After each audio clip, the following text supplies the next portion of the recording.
Bonsoir à tous. À la une de ce journal, l'ampleur des crimes économiques suscite une inquiétude au Cameroun. Près de 2600 déclarations de soupçons de blanchiment d'argent enregistrées en 2017 et la NIF déplore le risque élevé de flux financiers illicites à travers le pays.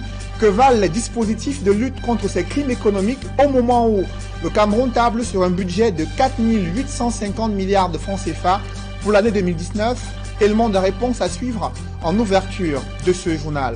La conférence générale anglophone annulée pour la deuxième fois, prévue les 21 et 22 novembre 2018 à Boya. Elle n'a pas obtenu l'autorisation légale d'organiser la plateforme de dialogue entre anglophones pour traiter des causes profondes de la crise. Pourtant, l'urgence de décrisper la situation sociopolitique se pose dans les régions anglophones. Vous suivrez dans ce journal le son de cloche des acteurs de la société civile qui appellent à taire les armes et privilégier la voie du dialogue. C'est à suivre dans un instant.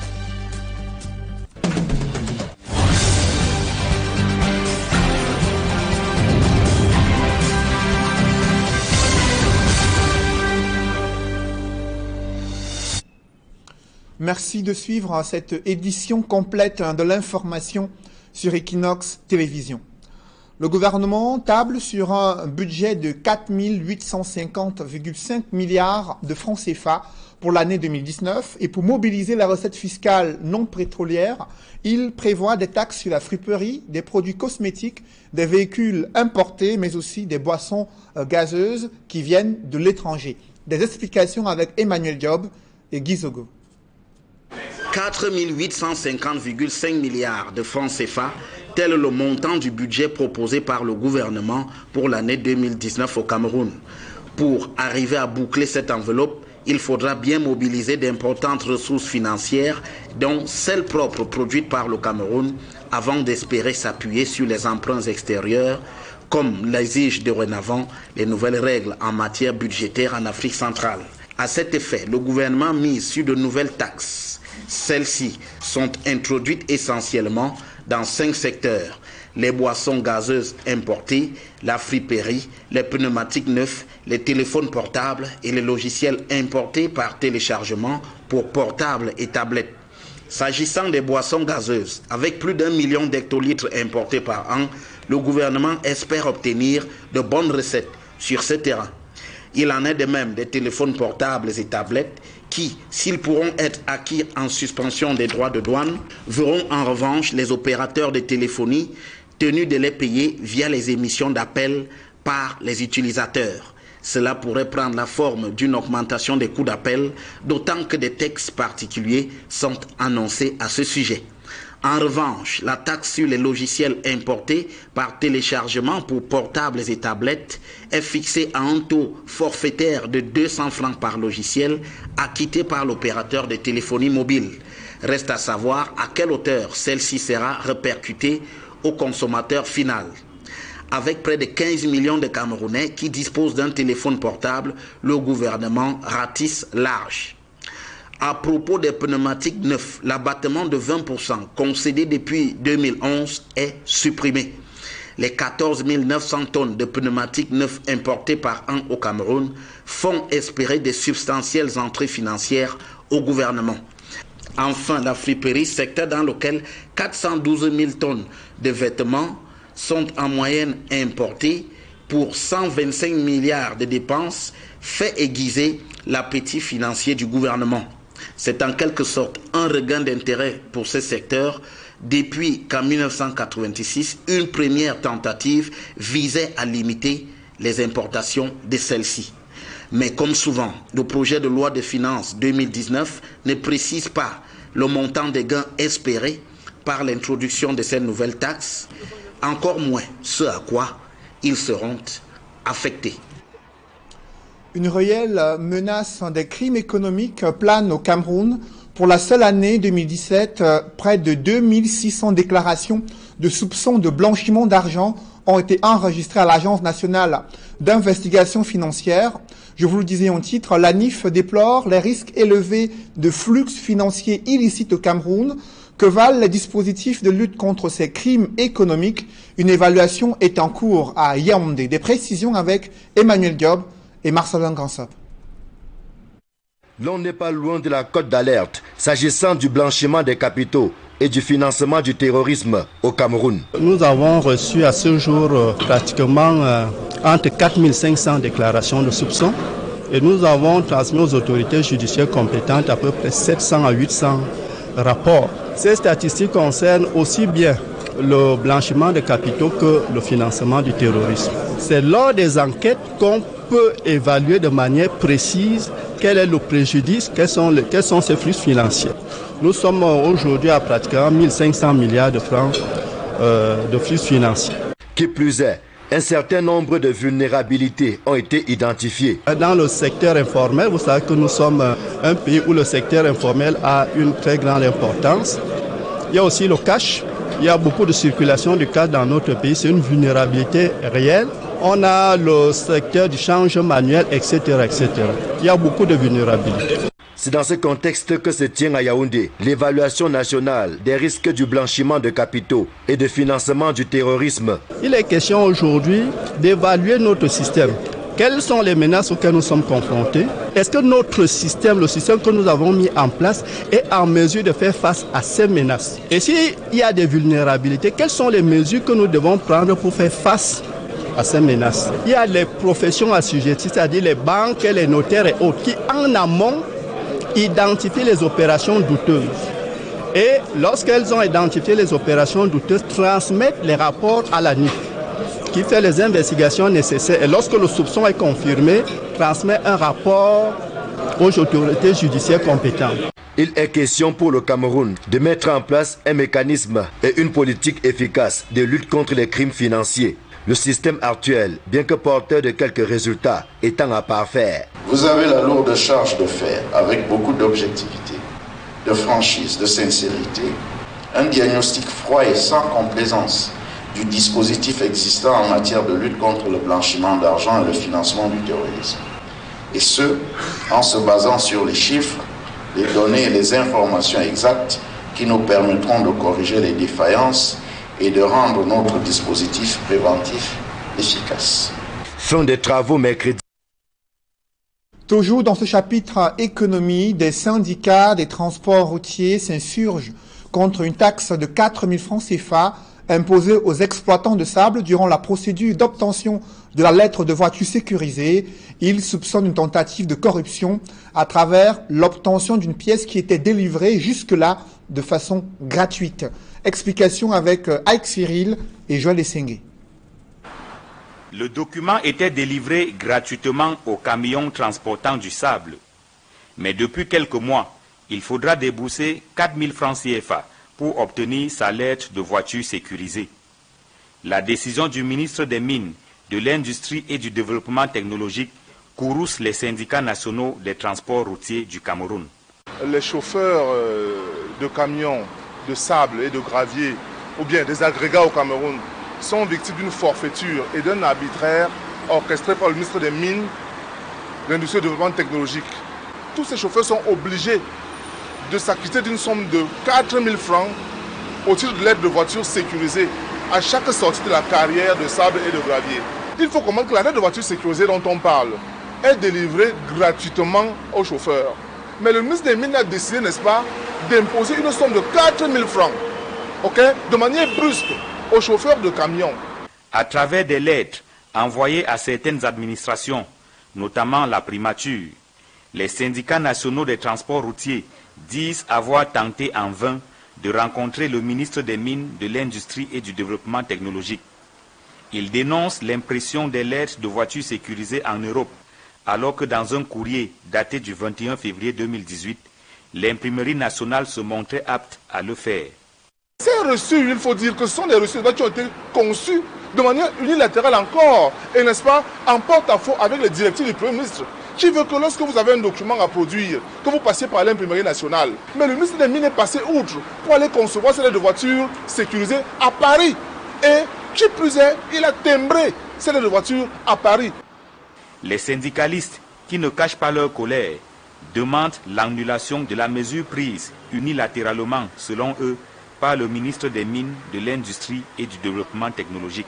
Ce que nous voulons, c'est que dans l'immédiat, il faut que cette taxe-là soit supprimée. Il me semble quand même que dans le cadre du dialogue social, lorsqu'il y a une taxe supplémentaire à imposer, cela nécessite quand même, n'est-ce pas, un dialogue, et puis au terme duquel on peut, n'est-ce pas, aboutir, n'est-ce pas, à une acceptation ou bien même à un refus. En attendant la suite de l'affaire, le collectif des syndicats nationaux des transports routiers du Cameroun a déposé auprès du ministre du Travail et de la Sécurité sociale un préavis de grève assorti d'une plainte avec constitution de partie civile.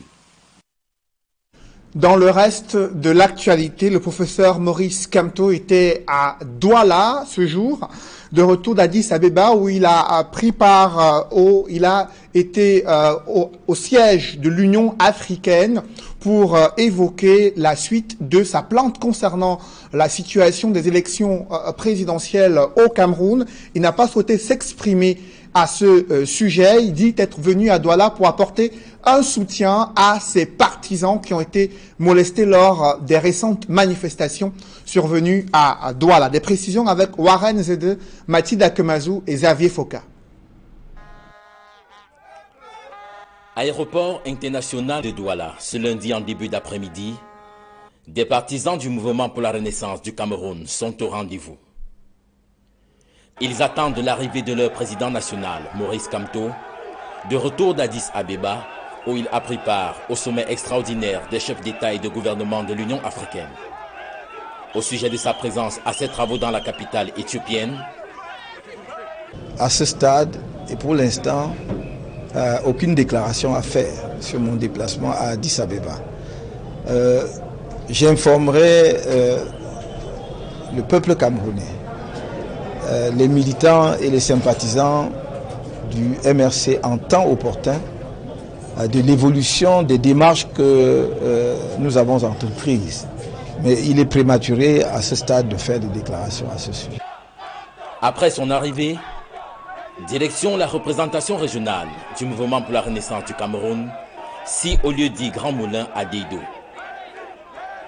L'objectif principal de cette visite est d'apporter son soutien à ses partisans interpellés ou blessés lors de leurs récentes manifestations. Principalement pour apporter toute ma compassion à ceux de nos camarades, à ceux des Camerounais qui ont été violentés, brutalisés lors des marches pacifiques qui ont eu lieu ici à Douala, à ceux qui sont encore hospitalisés, à ceux qui sont sortis. Mais je voudrais aussi apporter tout mon soutien et mes encouragements à ceux qui vont faire face à la justice à partir du 4, afin qu'ils sachent que nous serons toujours à leur côté. Nous ne les laisserons jamais tomber et nous nous battrons par tous les moyens légaux pour qu'ils sortent libres des tribunaux le moment venu. Entouré de certains de ses soutiens, tels Albin Zonga et Célestin Jamen, il s'est adressé du haut du balcon du siège de son parti à ses partisans et des curieux, avant de prendre la route de l'aéroport à destination de la capitale, Yaoundé. Et le président de la République du Cameroun, Paul Biya, a accordé ce lundi une audience au vice-ministre saoudien chargé de la Défense, un entretien d'environ 15 minutes entre Paul Biya et l'émissaire du Royaume d'Arabie Saoudite au Palais de l'Unité à Yaoundé.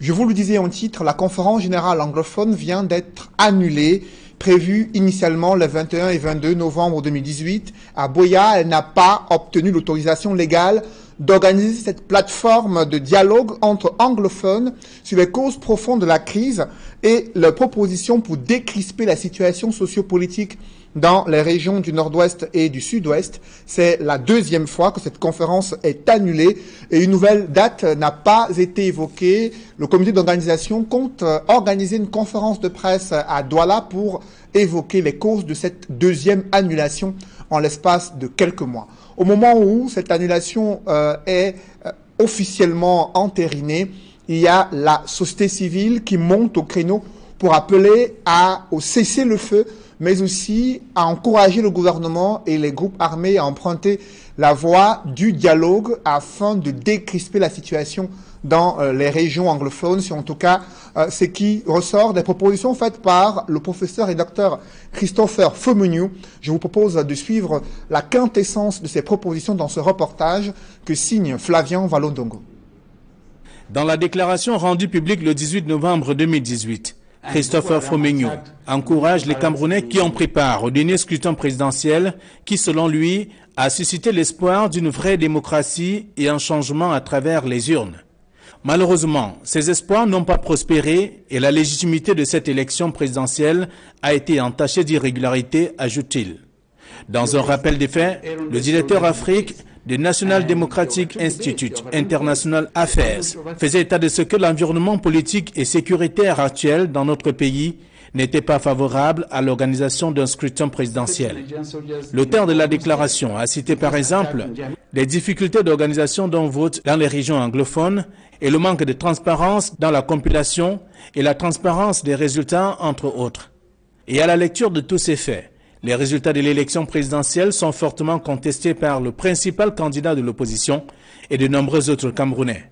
En ajoutant à toutes ces dérives politiques, les tueries enregistrées dans les régions anglophones qui continuent sans relâche et malgré des appels au dialogue, Dr Christopher Fomeniu constate avec regret que le Cameroun est plus que jamais divisé, polarisé, fragilisé. Pour lui, la sécurité des citoyens est fortement menacée. En dépit de l'habillage juridique, la légitimité du gouvernement actuel est fortement remise en question par des milliers de nos compatriotes et amis du Cameroun à travers le monde. La crédibilité de nombreuses institutions clés, dont le Conseil constitutionnel, nouvellement mis en place, est en jeu. Le recours à la force et à la violence physique, la propagation du discours de haine et ethnique sont devenus monnaie courante dans les débats publics et conduisent finalement à des tensions dans les relations entre les représentants de l'État et les populations civiles. Dans cette déclaration, Dr Christopher Fomeniu laisse transparaître 10 propositions importantes pour sortir le Cameroun de son état de détresse. Il propose la libération des prisonniers et détenus politiques non violents victimes de la crise anglophone et créer un environnement propice pour un véritable dialogue. Il propose également de lever le couvre-feu dans les régions du nord-ouest et du sud-ouest afin de rétablir une situation normale permettant aux jeunes de reprendre des activités ainsi que le retour des déplacés. Mettre fin immédiatement aux tueries et aux destructions des biens dans les régions anglophones et à toutes les formes de violence contre les civils et les forces de sécurité. Éviter l'instrumentalisation des services de sécurité et des services administratifs afin de sortir le pays des spirales de haine. Par ailleurs, Dr Christopher Fomeniu demande au gouvernement de prendre des mesures concrètes pour rétablir la paix, reconstruire la réputation du pays et restaurer la dignité des Camerounais. Cela exige des mesures extraordinaires pour faire face aux multiples crises qui secouent le Cameroun. Il avait pourtant un avenir radieux dont la musique met tout à basculer lors d'une agression à main armée survenue mercredi dernier à l'entrée de son domicile à Yaoundé. L'artiste à venir Ava, criblé de balles, a été admis au centre des urgences à Yaoundé. Sa voix s'est éteinte ce week-end. Sa famille et ses amis sont inconsolables et ils s'interrogent sur l'identité des auteurs de cette agression et les mobiles de ce qui s'apparente à leurs yeux comme un assassinat planifié. Le récit des faits et la douleur de la famille avec nos reporters Emmanuel Diop et Marcelin Gansop.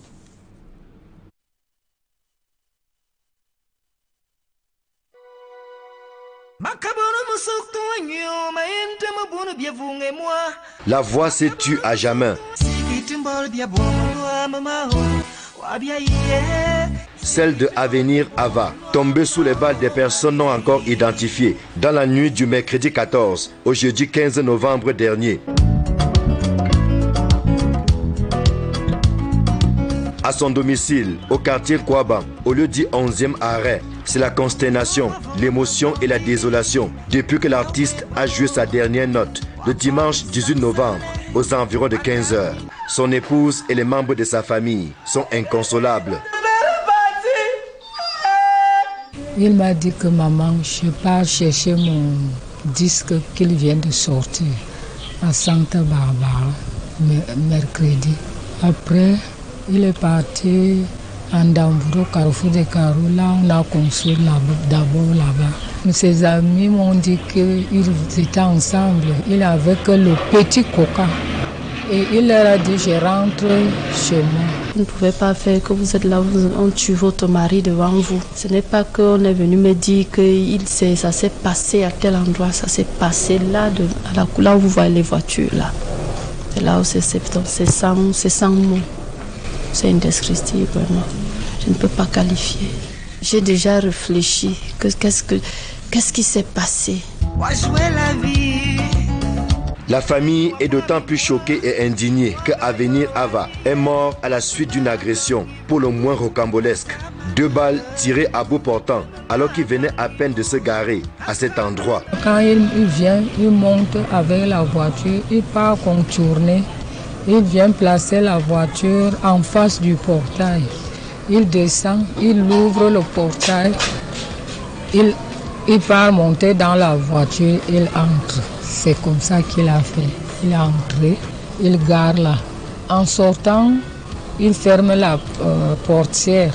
Il veut descendre pour aller fermer le portail. Ils ont raté, il a esquivé. Voilà, la balle est en terre ici. Boum, 2 fois, il est tombé. On vient trouver Avenir couché comme ça, le sang sortait. La balle a percé même ici là. Il s'est passé comme ça, écrasé toute la gorge. Pour la famille du défunt, il s'agit d'un coup savamment orchestré. Mais par qui? Mystère total jusqu'ici. Avenir Ava est présenté comme un personnage plutôt calme et respectueux. Même dans le monde artistique, que ce soit dans le quartier, que ce soit au Carrefour des Carreaux, là où il a grandi, il est né, je ne sais pas, même dans le monde entier, tout le monde qui l'a connu est unanime. Quelqu'un de calme, de posé. Comme disait Gandhi, je suis l'apôtre de la paix. C'était ça, c'était lui. Avec un enfant calme, je ne connais pas qu'il avait des problèmes. Je ne sais pas. Il avait même l'argent dans les poches. Ils n'ont pas demandé l'argent. Ils ne voulaient même pas la voiture. On les a envoyés pour le finir. Je ne sais pas. On doit faire les enquêtes. Comment on peut tuer mon enfant comme un chien? Il a fait quoi? Tout le quartier, tout le village, même dans tout le monde entier pleurait avant. Enfin, ce n'est pas un problème. En attendant le programme des obsèques, le domicile de Avenir Ava, Simon Landry, ne désemplit pas. À 37 ans, il quitte la scène, 15 mois après avoir dit oui pour la vie à Aimé, son épouse. Avant même d'avoir officialisé la sortie de son 2e album, une étoile s'est éteinte à la fleur de l'âge. Le ministre des Arts et de la Culture salue la mémoire d'une figure remarquable dont il espère que la qualité des œuvres va inspirer chez les autres musiciens des valeurs et de l'exemplarité. Avenir avait certainement beaucoup d'avenir. Un avenir stoppé net dans la nuit de mercredi à jeudi dernier. L'artiste s'en est allé laissant derrière lui une famille professionnelle abattue, mais surtout une famille biologique qui ne sait à quel sens se vouer. Avenir laisse une famille et surtout un bébé de 2 mois qui ne demandait qu'à grandir aux côtés de ses parents. Ici, son domicile au quartier Kouaban à Yaoundé. Emmanuel Diop, Marcelin Gansop, Equinox Télévision. Et je vous propose d'écouter à présent le témoignage d'un ami du défunt, l'artiste musicien Martial Baker, en service au ministère de la Défense, avec qui il a partagé des moments inoubliables. Il salue la mémoire d'un jeune pétri de talent, réservé, et je vous propose de suivre ce témoignage. Avenir, c'est un artiste de haute trame, quelqu'un qui n'appartenait pas à une classe particulière, à un rythme particulier. C'est quelqu'un qui faisait dans tous les registres que vous connaissez au Cameroun. C'était un conseiller, quelqu'un de très réservé. C'était un conseiller pour moi, personnellement. Un frère, un ami et un collègue artiste avec qui je travaillais tout le temps, on était ensemble. Au jour d'aujourd'hui, je suis sans voix parce que, vu les circonstances de son départ, qui est aussi assez brusque, quelqu'un de très sociable, quelqu'un de très ouvert et entre autres très calme, très réservé. Déjà, il faudrait bien que les autorités compétentes prennent les mesures, prennent toutes les dispositions pour que on allège au moins, c'est vrai, on ne peut plus nous ramener à venir, mais qu'on allège au moins la situation en nous donnant certains autres détails. Le meurtre a été commis et il reste à savoir, le mobile, c'est quoi? Est-ce que ça a été orchestré? Est-ce que un tas de questions, donc à ce niveau, on est dans les mois total. En cette fin d'année, en plus de ces agressions mortelles à main armée, il y a le vol des voitures qui se multiplie et 2 voleurs ont été appréhendés en plein centre-ville de Douala par les éléments du groupement de gendarmerie territoriale de Douala conduit par le colonel Vundi Etoile. Ils ont été pris en flagrant délit. Ils étaient suivis depuis plusieurs semaines. Le récit des faits avec Innocent Abega et Jean-Paul Chouniat. C'est une fin de parcours pour ces 2 hommes pris en flagrant délit de possession de ce véhicule volé en début de matinée au domicile du sieur Mokoso Daniel, le propriétaire. Garé dans sa cour, le bolide a disparu sans la moindre trace. So this morning there was a drizzling. So when I put the car outside, I went back inside. When the rain cut, I came out, I didn't see the car. Désemparé, l'homme va saisir le groupement de gendarmerie territoriale de Douala et sous la supervision du lieutenant-colonel Voudienam, commandant de cette unité, le chef du bureau des enquêtes se met en branle sur la piste de Herman Moutambeme, employé de la laverie du sieur Youssouf Ahmed, présenté comme le cerveau de ce vaste réseau de vol de voitures.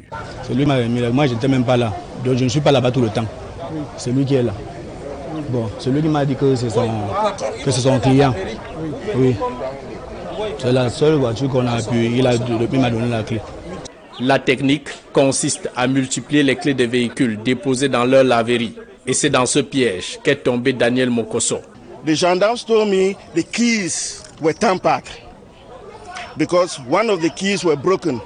And they said that they have removed, they have unblocked the car, that any key can open the car and drive the car.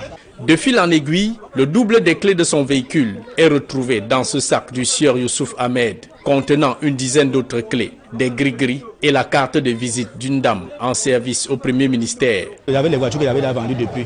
Beaucoup de voitures qu'il avait vendues depuis. Donc il y a souvent les clés que tu vas trouver dans une voiture. Ce n'est pas la clé, donc les clés que tu peux trouver en route comme ça, là tu ramasses, non. Cette dame, propriétaire du domicile où le véhicule volé vient d'être retrouvé. Comment cette voiture de marque Toyota RAV4 a atterri ici? C'est l'une des énigmes de cette affaire. Le présumé voleur et son complice et tous les véhicules retrouvés dans cette concession ont été conduits au groupement de gendarmerie territoriale de Douala. En bref, à présent, les Lions indomptables de football qui sont à Londres, en Angleterre, ils doivent jouer demain soir match amical contre le Brésil, battu au Maroc vendredi dernier par les Lions de l'Atlas.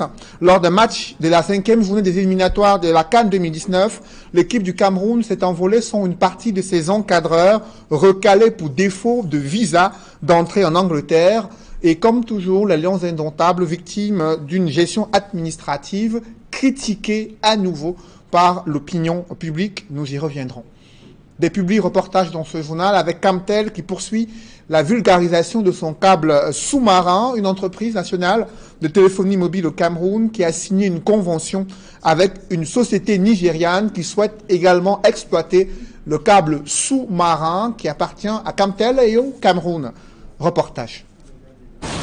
Mise en service dès la fin des travaux, le câble sous-marin qui relie Kribi au Cameroun et Fortaleza au Brésil est désormais dans sa phase opérationnelle. La preuve, plusieurs structures internationales se bousculent aux portes de la Cameroun Telecommunications pour obtenir l'exploitation de la fibre optique. C'est le cas de Spark West en Afrique de l'Ouest. L'entreprise nigériane a signé à Yaoundé une convention avec Camtel.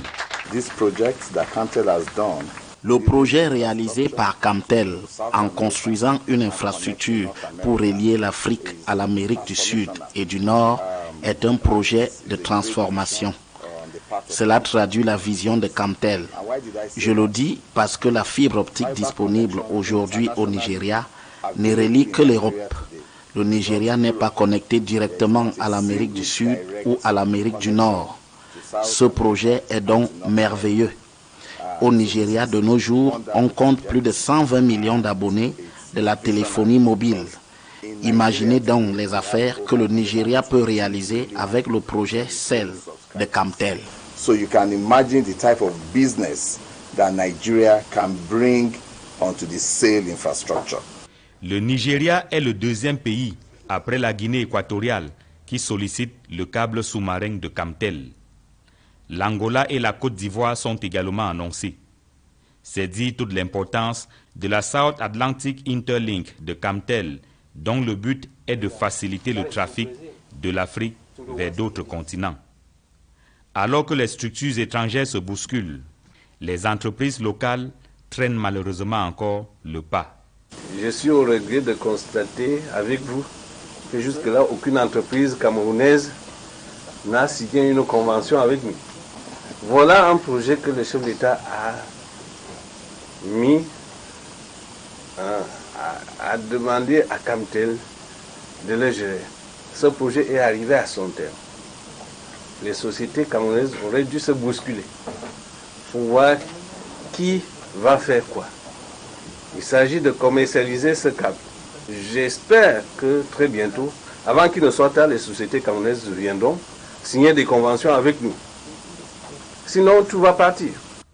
La South Atlantic Interlink, le câble sous-marin de Camtel, permettrait également d'étendre le réseau de communication en zone rurale grâce à la construction de 330 pylônes qui viendront s'ajouter aux 260 déjà existants. À travers ce projet, Camtel vise la réduction de la fracture numérique entre les villes et les villages au Cameroun. Sounou Assurance Vie Cameroun qui prime l'excellence scolaire dans le souci de sécuriser l'avenir et d'assurer l'éducation des enfants. Lors de cet événement, la direction de cette entreprise en a profité pour présenter son produit d'assistance scolaire Sounou Assurance Vie Cameroun. Reportage. Sécuriser et garantir la scolarité des enfants sont les raisons qui ont poussé la direction de Sounou Assurance Vie Cameroun à mettre sur pied son produit d'assistance scolaire. Le nombre d'enfants de la rue que nous croisons également au niveau de nos villes, la plupart que nous avons rencontrés sont des orphelins, orphelins de père ou de mère. Du coup, ils n'ont pas pu continuer à aller à l'école. C'est ce qui a fait que Sounou s'est retranché dans ces quartiers et a pensé à un produit qui pourra permettre à ces enfants de continuer à aller à l'école sans interruption sur tout leur cycle scolaire. À part l'éducation, vous avez également un projet de vie qui a été pensé par les parents de ces enfants-là. Du coup, nous avons mis en place ce produit pour qu'une fois que l'enfant va régulièrement à l'école et que son parent n'est plus là, que le rêve de ce parent puisse se poursuivre jusqu'à la fin de son cycle. Comment fonctionne le contrat d'assistance scolaire de Sounou Assurance Vie Cameroun? Si c'est au niveau de l'établissement que l'enfant est régulièrement inscrit, le chef d'établissement saisit Sounou Assurance qui, par le biais d'un bulletin d'adhésion qui a été souscrit qui a été rempli par le parent, vient au niveau de Sounou et vient avec les pièces justificatives du décès ou de l'invalidité du parent. Lorsque c'est en individuel, nous recommandons aux parents de pouvoir mettre 2 numéros de téléphone, le sien et celui d'un autre membre de la famille que nous pouvons contacter. Également au niveau du bulletin, nous avons prévu une petite case où nous pouvons contacter l'employeur du parent. Un an après la mise sur pied de ce produit d'assistance scolaire, et déjà 2 enfants qui ont perdu leurs parents au cours de l'année scolaire en sont bénéficiaires. Quand ils sont venus en Consamba, ils m'ont rencontré. Et j'ai d'abord douté parce que je dis je ne souscris pas. C'est la directrice qui est là, présente, qui m'a dit que mais pourquoi tu ne le fais pas? Je suis dans un cas critique sur la main, donc je te conseille de le faire. C'est là, comme ça, j'ai inscrit l'enfant. Et à ma grande surprise, dernièrement, Sounou m'a suivi en Consamba et ils ont pris acte de la chose, ils ont vu la maison, ma mère était là, on était tous là. Et j'étais bien surpris. Tout ce que je veux dire, c'est que je les remercie beaucoup pour tout ce qu'ils ont fait pour nous et qu'est-ce que Dieu les bénisse, qu'ils continuent en le même lancé. Au-delà de l'assistance scolaire, Sounou Assurance Vie Cameroun prime l'excellence. 5 élèves ayant eu des performances exceptionnelles issus des établissements primaires et secondaires qui ont souscrit ont bénéficié d'une bourse de 100 000 francs chacun. Today I'm happy to receive this prize from Sunu Assurance and I'm thanking them. Je m'appelle Mavosi Merveille Ange. Je fais la classe du C1. Je dis merci à Sunu Assurance de m'avoir donné ma bourse. Je suis très content d'avoir cette prime. Je remercie Sunu Assurance. À partir d'une cotisation annuelle de 2775 francs CFA, les études de vos enfants sont prises en charge par Sunu Assurance Vie Cameroun durant tout leur cycle scolaire en cas de décès ou d'invalidité totale de l'assuré. La Société anonyme des brasseries du Cameroun et son personnel multiplie les actions sociales lors des journées citoyennes. Des précisions dans ce reportage. Après les villes de Koutaba et Bafoussam dans l'ouest, c'était au tour de la région du littoral d'accueillir les journées citoyennes du groupe SABC, notamment les villes de Konsamba, Edea et Kribi. Des journées dont l'objectif est de venir au chevet des plus vulnérables et de leur apporter un tant soit peu le réconfort et l'affection du groupe agro-industriel leader du Cameroun. C'est ainsi que les pensionnaires des orphelinats de Kentaja en Konsamba, du Children's Hope à Kribi et les élèves du collège confessionnel Saint-Pétis à Edea se sont vus offerts par le groupe SABC des téléviseurs, cuisinières, ordinateurs, lits et matelas, sacs de riz, photocopieurs ou du matériel didactique. Un don inespéré pour ces enfants démunis qui se voient ainsi offert la possibilité de bénéficier d'un minimum pour leur épanouissement. Les brasseries du Cameroun nous ont offert une multitude de dons. Ces dons sont d'un apport très bénéfique pour notre collège parce qu'il a été longtemps mis à l'ombre. Et maintenant, on prouve que l'appel à l'aide est entendu. Ces jeunes que vous voyez là aujourd'hui, que nous sommes en train de former, c'est le Cameroun de demain. Et nous sommes très fiers que les sociétés de brasserie du Cameroun puissent venir les réconforter. Je voudrais en un mot dire infiniment merci et que vraiment Dieu vous accompagne dans cette œuvre. Que d'autres personnes se manifestent afin que ces enfants que nous encadrons soient des citoyens importants, des citoyens utiles à notre société. Pour sa part, le groupe SABC voit dans cette action RSE une continuité, l'expression même de son besoin de toujours se tenir aux côtés de ses consommateurs, notamment des plus faibles. Depuis 70 ans, parce que chaque produit du groupe SABC est un engagement pour le développement de notre pays, les actions citoyennes ont toujours guidé notre quotidien. Et les brasseries du Cameroun, nous restons toujours aux côtés des enfants, nous restons aux côtés de tous les consommateurs, nous restons aux côtés de tous les Camerounais. Une action sociétale saluée de tous, y compris de l'autorité administrative qui se félicite de la sensibilité et surtout de la responsabilité du groupe qu'elle érige en modèle auprès des autres entreprises. Nous encourageons toutes les initiatives positives et particulièrement les initiatives prises par les brasseries du Cameroun qui déjà chaque année organise un championnat ici dans notre arrondissement. Donc nous disons grandement merci aux brasseries du Cameroun qui, comme nous l'avons dit, sont une entreprise citoyenne et nous les encourageons à aller de l'avant.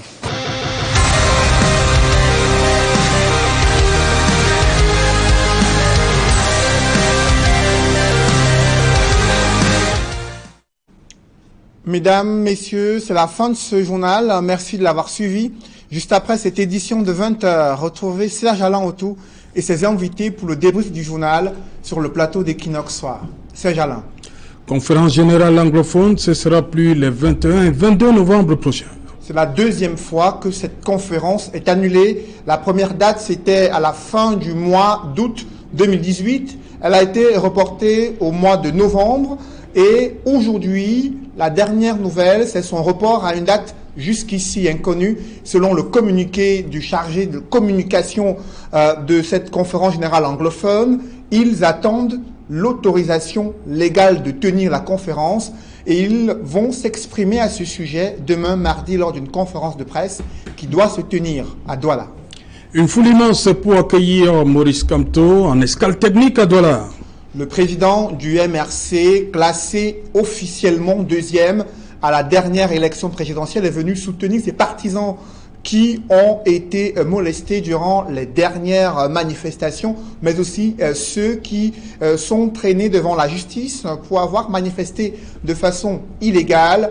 Il les a appelés à toujours garder la nécessité, la volonté ferme de faire face à l'injustice et à toute attaque, tout en restant pacifique. Lui qui leur a demandé de ne pas aller au-delà, même s'il y a des interdictions de manifestation dans la ville de Douala. Il reste serein, il n'a pas voulu s'exprimer sur la démarche qu'il a entreprise auprès de l'Union africaine concernant la contestation des résultats de l'élection présidentielle. Voilà, madame, monsieur, c'est donc l'essentiel du débrief. Bonne soirée à vous, Cédric. Bonne soirée à vous, Serge Alain. Rendez-vous demain.